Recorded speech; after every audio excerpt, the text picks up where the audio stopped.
Hello everyone, welcome back to my channel. तो जैसे आज नोटिफिकेशन आउट हुआ है जिसमें बिहार एएनएम वैकेंसी निकला है 2025 में। तो आइए चलिए उसके बारे में हम लोग पूरा जानकारी लेते हैं कि उसमें क्या है, क्या क्वालिफ़िकेशन है, क्या है।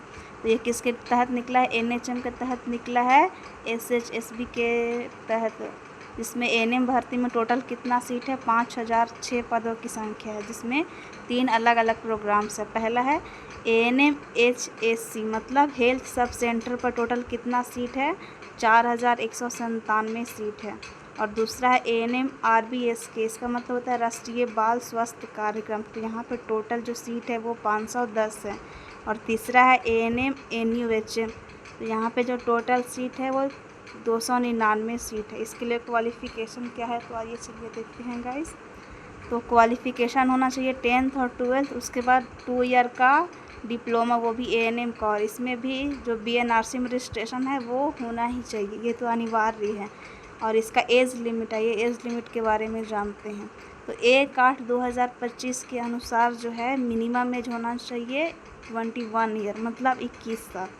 और मैक्सिमम है वो अलग अलग कैटेगरी में अलग अलग है गाइस। तो जो यूआर और ईडब्ल्यूएस कैटेगरी में आते हैं, और ये एएनएम का फॉर्म तो सिर्फ लड़की लोग ही भरती है, तो उनका जो मैक्सिमम एज होना चाहिए वो होना चाहिए 40 ईयर। और जो बीसी और ईबीसी के जो हैं उनका होना चाहिए 40 ईयर। और जो एससी एसटी जो फीमेल के हैं तो इनका 42 ईयर्स है। इन लोग को 2 ईयर एक्स्ट्रा दे दिया गया, इसको कोई बात नहीं।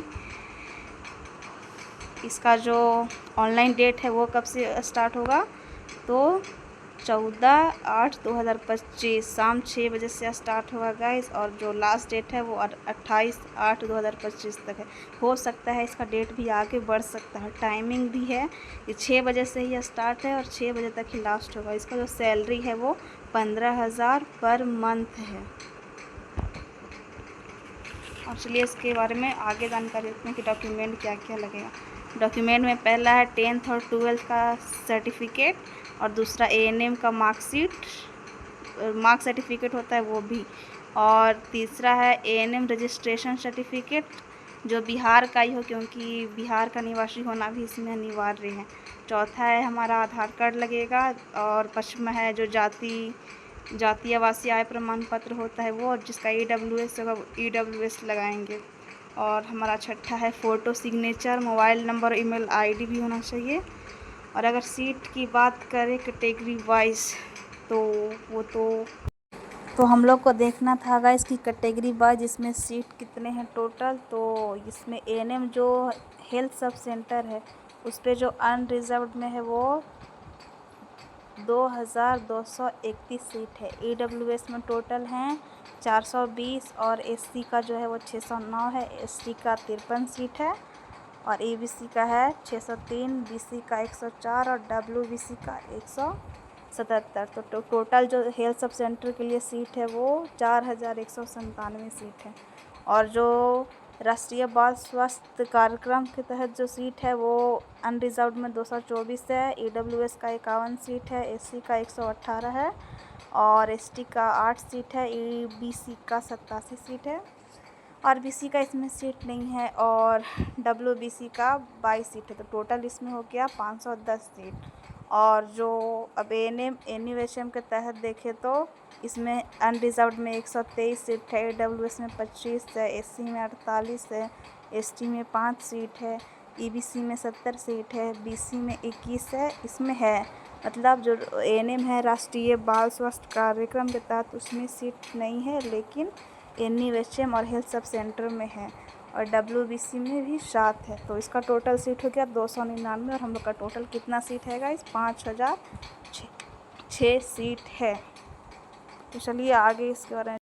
तो अभी हम लोगों ने देख लिया कि कैटेगरी वाइज सीट कितना है। तो अब सबसे बड़ी बात यह है कि जो नौकरी है वो कॉन्ट्रैक्ट बेसिस पर है, मतलब परमानेंट नहीं है।